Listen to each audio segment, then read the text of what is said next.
ৰাজ্যৰ পঞ্চম পৰ্যায়ৰ গুণোৎসৱ আৰম্ভ হ'ল যোৱা দুদিনৰ পৰা।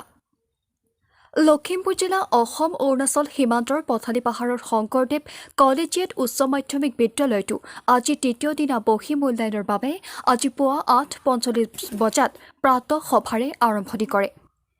বিগত 4টা বছৰত ভাল ফলাফল লাভ কৰা বিদ্যালয়খনে এইবাৰো উৎকৃষ্ট ফল লাভ কৰিব বুলি আশা প্ৰকাশ কৰিছে সকলো শিক্ষক শিক্ষয়িত্ৰী অভিভাৱক মাতৃগোট সকলোৱে। 200ৰো অধিক ছাত্ৰ ছাত্ৰীয়ে পৰিপূৰ্ণ এইখন পথালি পাহাৰৰ শংকৰদেৱ কলেজিয়েট উচ্চ মাধ্যমিক বিদ্যালয় প্ৰায় দিশতে আগবঢ়া বুলি ক'ব পাৰি। এতিয়া ফলাফললৈ অপেক্ষা, কিদৰে পুনৰবাৰ এইখন বিদ্যালয় উজ্বলি উঠে। নিউজ ডেস্ক ৰিপৰ্ট, ৰাজ্যৰ বাৰ্তা।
শিক্ষা বিভাগৰ পঞ্চমলানি গুণোৎসৱৰ আজি আমাৰ বিদ্যালয়ত বহি মূল্যাংকন দিন।